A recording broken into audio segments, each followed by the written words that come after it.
नमस्कार, आप देख रहे हैं न्यूज 18। मैं हूं आपके साथ मेनका चौधरी और इस बुलेटिन की शुरुआत करते हैं संभल से एसपी सांसद बर्क के विवादित बयान के साथ।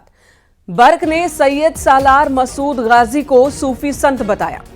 नेजा मेले पर रोक का विरोध किया जा रहा है समाजवादी पार्टी की ओर से। एएसपी को बर्खास्त किए जाने की मांग भी बर्क ने की है। अधिकारियों पर संवैधानिक अधिकारों को नजरअंदाज करने का भी आरोप लगाया है। सैयद सालार मसूद गाजी एक सूफी संत था, न कि आक्रांता, यह कहना है जियाउर रहमान बर्क का। गजनवी जिसने कई मंदिरों पर अटैक किया, सोमनाथ मंदिर में लूट की, उसका सिपाही था, सिपह सालार था सैयद मसूद, लेकिन उसी को सूफी संत बता रहे हैं जियाउर रहमान बर्क। सुनील हमारे सहयोगी इस वक्त हमारे साथ मौजूद हैं। सुनील, बर्क ने और क्या कहा? उन्हें जो आक्रांता जिन्हें सूफी संत लगता है, उन्होंने और क्या कहा? देखिए मेनका जी, नेजा मेले पर रोक के बाद में संभल में लगातार राजनीति हो रही है। तमाम मुस्लिम नेता लगातार नेजा मेले को लगाने की मांग कर रहे हैं, प्रशासन पर हमला कर रहे हैं। वहीं पर संभल सांसद ने एक्स पर पोस्ट करके सैयद सालार मसूद गाजी को संत बताया है। उन्होंने एएसपी पर भी निशाना साधा है। सांसद का कहना है कि एएसपी ने अमर्यादित टिप्पणी की है। वहीं उन्होंने एएसपी को बर्खास्त करने की मांग की है। तो नेजा मेले पर संभल में लगातार राजनीति जारी है। जी, तो राजनीति चल रही है। श्रीश चंद्र को सस्पेंड किए जाने की वो मांग कर रहे हैं। समाजवादी पार्टी ने साफ कह दिया है कि मेले पर रोक ठीक नहीं। पिछली बार भी मेला नहीं हुआ था आयोजित, इस बार भी आयोजित नहीं हो रहा है। और प्रशासन का इसके पीछे क्या कहना है? देखिए, 2023 से संभल में नेजा मेला नहीं लगा है। अगर बात की जाए तो 2018 में लगा था, 19-20 बाकी का जो टाइम था वो कोरोना में चला गया। 2023 में प्रशासन ने इस मेले को सद्भावना मेले के नाम से अनुमति दी थी। असल में हिंदू संगठन लगातार नेजा मेले का विरोध कर रहे हैं। उनका कहना है कि आक्रमणकारी, आक्रांता, लुटेरे के नाम पर मेले को नहीं लगाया जा सकता। इस कारण प्रशासन ने इस मामले में दखल दिया था। अब मेला चूंकि बीच में ब्रेक हो चुका है, लगातार ब्रेक हो चुका है, और संभल के हालात भी पिछले दिनों यहाँ पर बवाल मचाता, हिंसा हुई थी, तो प्रशासन ऐसा कोई रिस्क नहीं लेना चाहता जिससे कि संभल का माहौल दोबारा से खराब हो। दूसरी तरफ हिंदू संगठन लगातार इस मेले को लेकर शिकायत करते रहे हैं। इस दौरान 1986 में हुई एक हत्या की भी शिकायत होती है, जिसमें आरोप है कि अफवाह फैलने के बाद में दुकान से शुगर खरीदने गए एक व्यक्ति की हत्या कर दी गई। हालांकि कोर्ट मामला सुनील, एक तरफ इस पर राजनीति चल रही है, दूसरी तरफ मामला अदालत में भी है। अदालत में जो मुस्लिम पक्ष हैं उनका कहना है कि वो चुनौती दे रहे हैं और मेले का आयोजन करवा के रहेंगे। इस मामले पर जो कानूनी प्रक्रिया है वो कहां तक पहुंची है? देखिए, यहाँ पर नेजा कमेटी से जुड़े लोगों ने इस संबंध में कोर्ट में जाने की बात कही थी और अधिकारियों से शिकायत की बात कही थी। तो फिलहाल ये मान के चले कि मेले पर तो प्रशासन रोक लगा चुका है। मेले की अगर कोई कोर्ट का आदेश आए तो अलग बात है। ठीक है, सुनील जी बने रहे हमारे साथ। एसएन सिंह जी इस वक्त हमारे साथ जुड़ चुके हैं, बीजेपी प्रवक्ता। एसएन सिंह साहब, आक्रांता सूफी संत लगता है समाजवादी पार्टी के नेताओं को।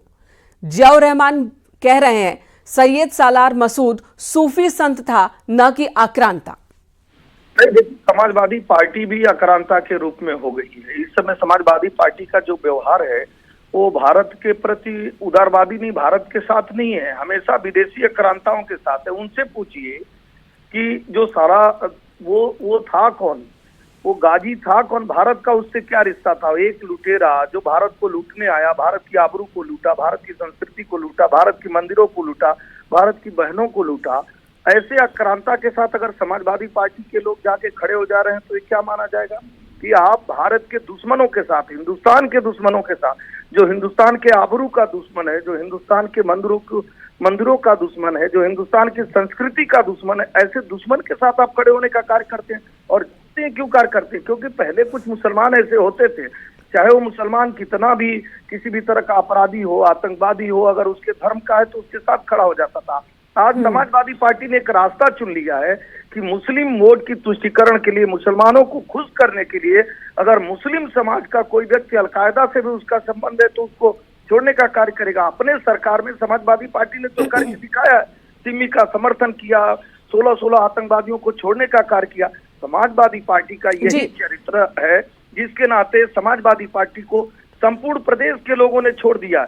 आज समाजवादी पार्टी को उत्तर प्रदेश के लोगों ने 4 बार सर आंखों पे बैठाया था, लेकिन हर बार समाजवादी पार्टी के लोगों ने यही गलती की कि एक विशेष धर्म को खुश करने के लिए जो आदमी हिंदुओं की अस्मिता को लूट लिया, जो भारत की मंदिरों को लूट लिया, जो भारत के आबरू को लूट लिया, जो भारत का ही नहीं, जिसका एसएन सिंह जी, भुवन भास्कर जोशी भी हमारे साथ जुड़ गए हैं, समाजवादी पार्टी के स्पोक्स पर्सन है।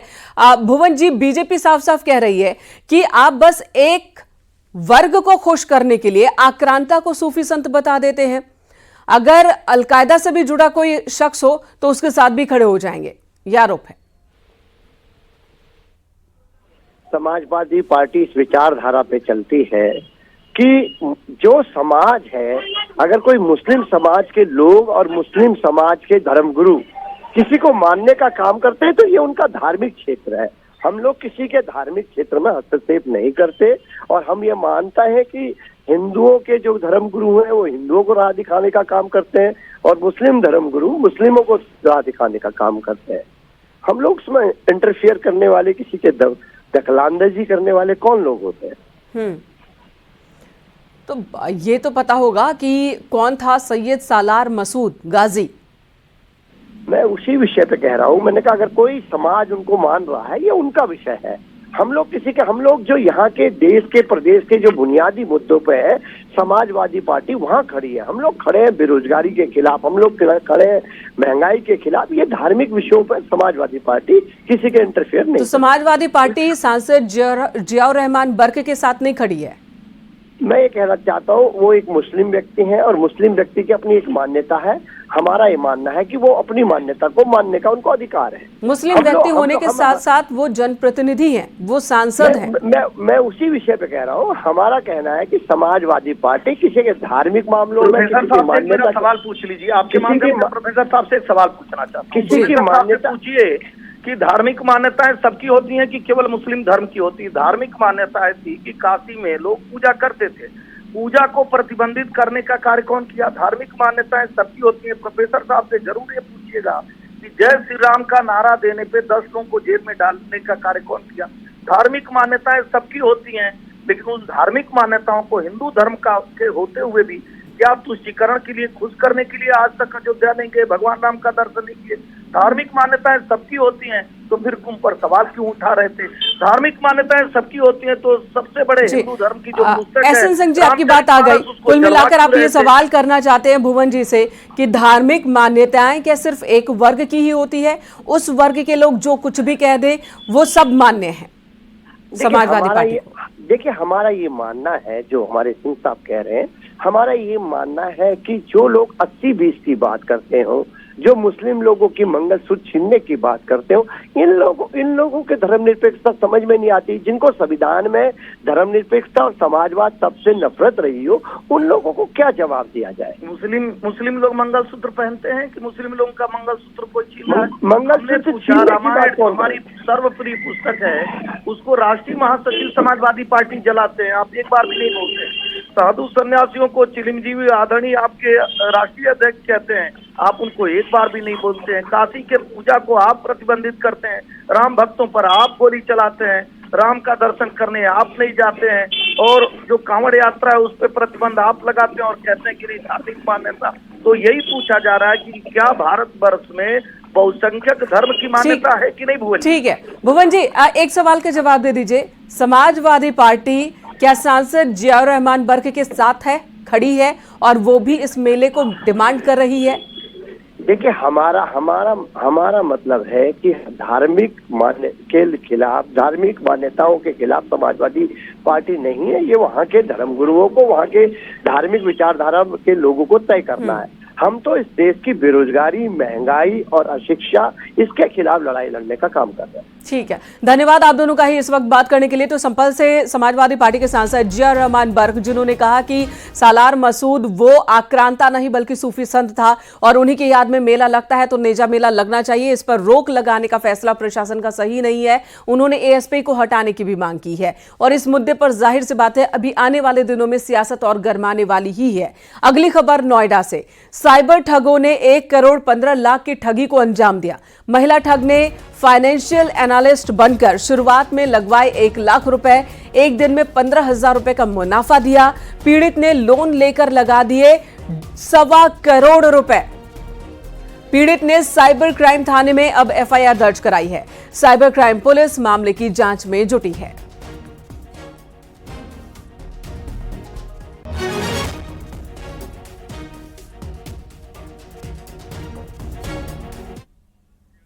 संभल में नेजा मेले के बाद सद्भावना मेले पर भी पुलिस प्रशासन ने रोक लगाई है। इसे लेकर सियासी बयानबाजी भी हो रही है।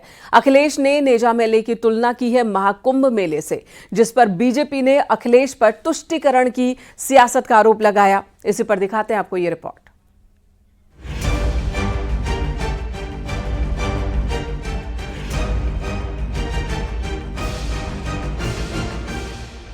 संभल में सद्भावना मेला भी अब नहीं लगेगा। संभल एसडीएम ने बताया कि ये मेला 2 साल से नहीं लग रहा है। इस साल भी सद्भावना मेला नहीं लगेगा। नेजा मेला के बाद सद्भावना मेले पर भी रोक लगा दी गई है। परंतु इस बार किसी प्रकार के मेले की इस तरह की परमिशन नहीं दी जा रही। नेजा मेला की रोक पर समाजवादी पार्टी मुखर हो गई। समाजवादी पार्टी के विधायक इकबाल ने पूछा है कि संभल को क्यों टारगेट बनाया जा रहा है। भाई संभल को आप लोगों ने क्यों टारगेट बना रखा है? संभल वालों को इनको भी तरक्की करने दो भाई। इन्हें क्यों रोक रहा हो तरक्की से? 300 साल पहले हिंदुस्तान में क्या हुआ, हमें क्या मतलब? हम आज देख रहे हैं, हम अपने बच्चों के भविष्य को आज तलाश रहे हैं कि क्या होगा हमारे बच्चों का। और आप जो हैं पुराने इनको उखाड़ उखाड़ के ला रहे हैं और यहाँ लड़ाई हो रही है इन बातों के ऊपर। वहीं इससे पहले समाजवादी पार्टी के अध्यक्ष अखिलेश यादव ने भी नेजा मेला पर रोक को लेकर सवाल उठाए थे। उन्होंने नेजा मेला की तुलना महाकुंभ से की और पूछा, अगर महाकुंभ हो सकता है तो नेजा मेला क्यों नहीं? ये मेले क्या होते हैं जहां हम सब धर्म जाति के लोगों को मिलते हैं। अगर वो कुंभ की तारीफ कर सकते हैं तो किसी मेले और की तारीफ क्यों नहीं कर सकते?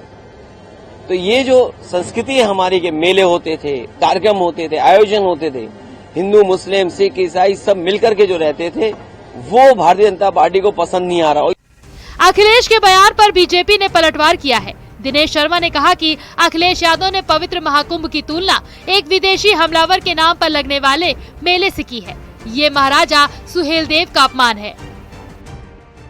पवित्र कुंभ की तुलना एक आक्रांता के प्रादुर्भाव से की जाए, जिसने गाजर मूलियों के तरीके से यहां की जनता को काटा। उसने मुस्लिम भी काटा है, ऐसा थोड़ी कि केवल हिंदू काटा है। समाजवादी पार्टी के नेता ने तो आग में घी छिड़कने का काम किया। वहीं संभल में जामा मस्जिद की रंगाई पुताई का काम जारी है। इस बीच मस्जिद के सदर के सुर भी बदल गए हैं। उन्होंने कहा कि उन्हें हरे रंग पर सफेदी से कोई आपत्ति नहीं है। देखिए, अभी हमारी एएसआई से बात हुई थी, उन्होंने कहा कि हम सफेद पोतेंगे। हमने ठीक है, कोई परेशानी नहीं, पोत दो। अच्छा, हाँ, सुनहरी नहीं लगेगा? हाँ। तो ये हम देख रहे थे बॉर्डर जो नक्काशी वाला सुनहरी और हरा रंग सुनहरी था, उसे उन्होंने सफेद कर दिया। कोई परेशानी नहीं, हमें कोई इतराज नहीं है। और जो हरे रंग की नक्काशी थी वो भी सफेद कर दी? हाँ, वो भी सफेद कर दी। तो अब इसका कोई आप लोग? हमारी कोई आपत्ति नहीं, कोई इतराज नहीं है इसके ऊपर। संभल में जामा मस्जिद के सर्वे को लेकर हुई हिंसा के बाद से संभल पर सियासी बयानबाजी थमने का नाम नहीं ले रही। पुलिस प्रशासन जहां कोर्ट के ऑर्डर का पालन करवा रही है, वहीं सियासी वार पलटवार जारी है। न्यूज़ 18 के लिए bureau report.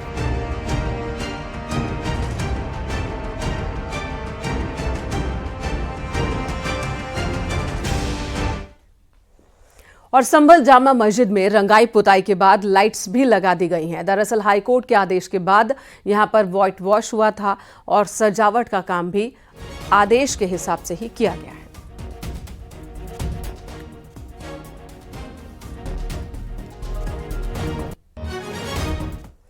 CM Yogi Adityanath आज 3 जिलों के दौरे पर रहेंगे। सबसे पहले सीएम योगी बहराइच जाएंगे।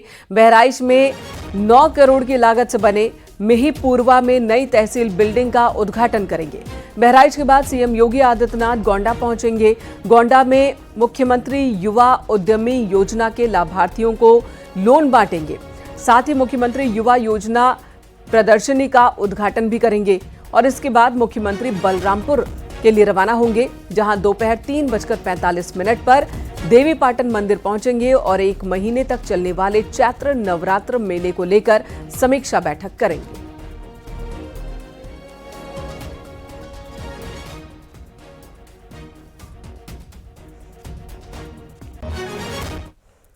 औरंगजेब और उसकी कब्र को लेकर सियासत जारी है। विपक्ष के नेता इसे लेकर लगातार विवादित बयान दे रहे हैं। वहीं बीजेपी ने भी पलटवार किया। एसपी सांसद वीरेंद्र सिंह ने कहा कि सरकार क्या सिर्फ मस्जिद पर ही कार्रवाई करेगी, मठों और मंदिरों पर कोई कार्रवाई होगी या नहीं।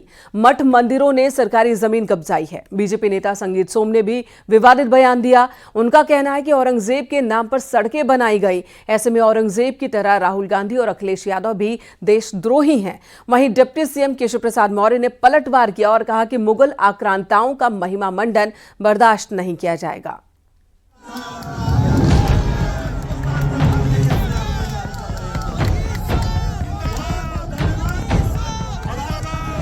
मेरठ के सरधाना से बीजेपी के पूर्व विधायक संगीत सोम ने विवादित बयान दिया। संगीत सोम ने राहुल गांधी और अखिलेश यादव को औरंगजेब के तहत देशद्रोही बताया। संगीत सोम ने कहा कि कांग्रेस ने औरंगजेब के नाम पर सड़कें बनाने का काम किया। संगीत सोम बोले कि अगर औरंगजेब देशद्रोही था तो राहुल गांधी और अखिलेश यादव भी देशद्रोही हैं। औरंगजेब कैसे महान हो सकता है, लेकिन लोगों ने, वो चाहे राहुल गांधी रहे हो चाहे अखिलेश यादव रहे हो, कांग्रेस का इतिहास रहा क्या उन लोगों ने देश में औरंगजेब के नाम पर सड़कें बनाने का काम किया। मैं पूछना चाहता हूं कि इतने बड़े आताताई के नाम पर सड़कों का नाम रखने की जरूरत क्या थी। मैं आप लोगों से कहना चाहता हूं कि अगर औरंगजेब देशद्रोही था तो राहुल गांधी और अखिलेश जैसे भी लोग देशद्रोही की श्रेणी में आते हैं। दोस्तों, आरएसएस के अखिल भारतीय प्रचार प्रमुख सुनील अंबेडकर से बेंगलुरु में जब पूछा गया कि क्या औरंगजेब आज भी प्रासंगिक है और क्या उनकी कब्र को हटा दिया जाना चाहिए, तो उन्होंने कहा कि मुझे लगता है ये प्रासंगिक नहीं है। See, any type of violence is not good to the health of the society, and I think police are have taken the cognizance of it. And so I think they will go into the details, and that's the point. Is Aurangzeb relevant today? Do you think the tomb should be moved?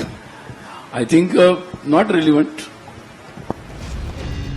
Samajwadi party के सांसद वीरेंद्र सिंह ने मठ मंदिर को लेकर विवादित बयान दिया। वीरेंद्र सिंह ने कहा कि सरकार सिर्फ मस्जिद पर ही कार्रवाई करेगी या मठों और मंदिरों पर भी कार्रवाई होगी। सरकार मठ मंदिरों पर भी कार्रवाई करे। इस देश में पता नहीं कितने मंदिर, मठ और मस्जिदें हैं। अगर उनकी सभी की छानबीन कराई जाए तो उसमें 99% ऐसे मठ, मंदिर और जो है कि मस्जिद आएंगी जो सरकारी भूमि पर बने हैं। तो क्या सरकार सभी मठों पर या सभी मंदिरों पर इसी तरीके की कार्रवाई करेगी कि केवल पर्टिकुलर चिन्हित जगहों पर ही कार्रवाई करके एक वातावरण पैदा करेगी जिससे जो है कि भारतीय जनता पार्टी के शक्तियों को, उनको फासिस्टवादी ताकतों को खाद पानी मिल सके। नागपुर में हुई हिंसा की घटना को लेकर यूपी के डिप्टी सीएम केशव प्रसाद मौर्य का कहना है कि औरंगजेब और साथ ही दूसरे मुगल आक्रांताओं का महिमा मंडन न महाराष्ट्र सरकार बर्दाश्त करेगी और न ही यूपी सरकार।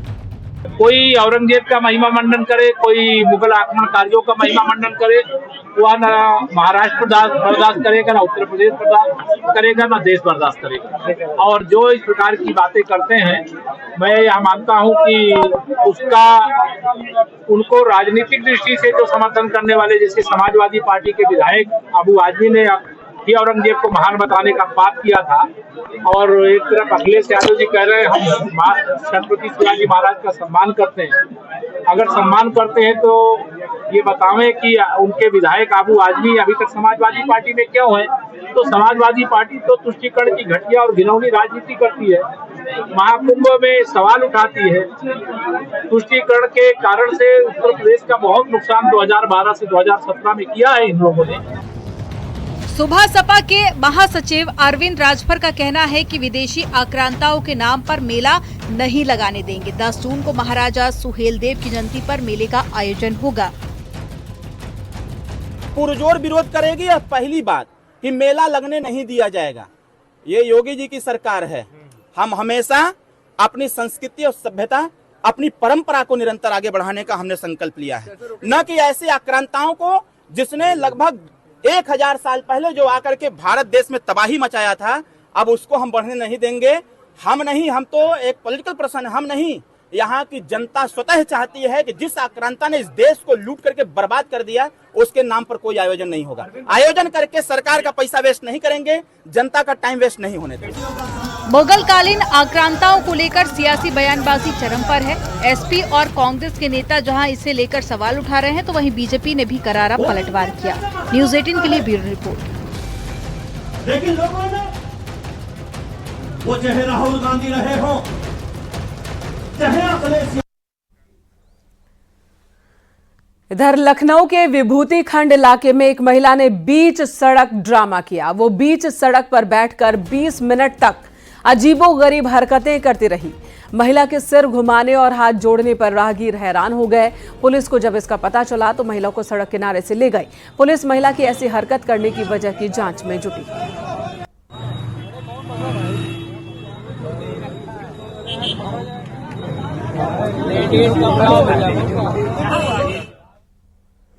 इधर आगरा में 15 लाख की फर्जी लूट का खुलासा हुआ है। पुलिस की जांच में ये मामला साफ हो गया, जहां एक होलसेल कारोबारी ने अपने नौकर को 15 लाख रुपए बैंक में जमा कराने के लिए दिए थे, जिसके बाद नौकर ने झूठी लूट की कहानी रची और रुपयों का बैग अपने दोस्त के पास रख दिया। मालिक को लूट की कहानी सुनाई, जिसके बाद पुलिस ने दोनों आरोपियों को गिरफ्तार कर लिया है और 15 लाख रुपए बरामद भी कर लिए हैं।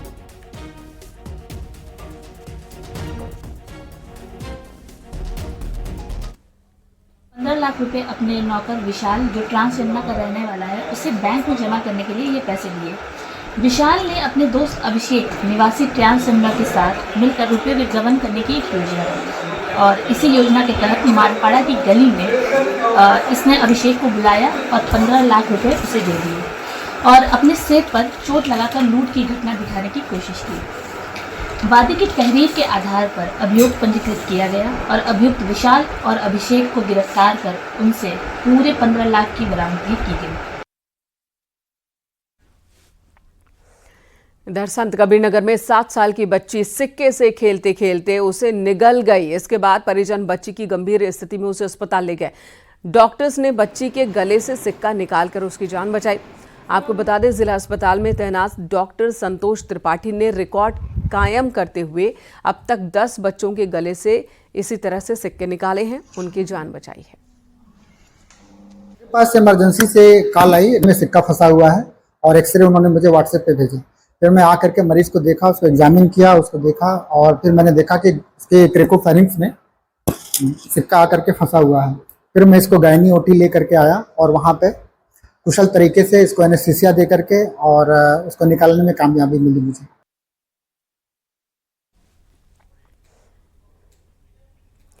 यहाँ रुकेंगे एक छोटे से ब्रेक के लिए। खबरें ब्रेक के बाद भी जारी हैं। आप देख रहे हैं न्यूज़ 18 उत्तर प्रदेश उत्तराखंड।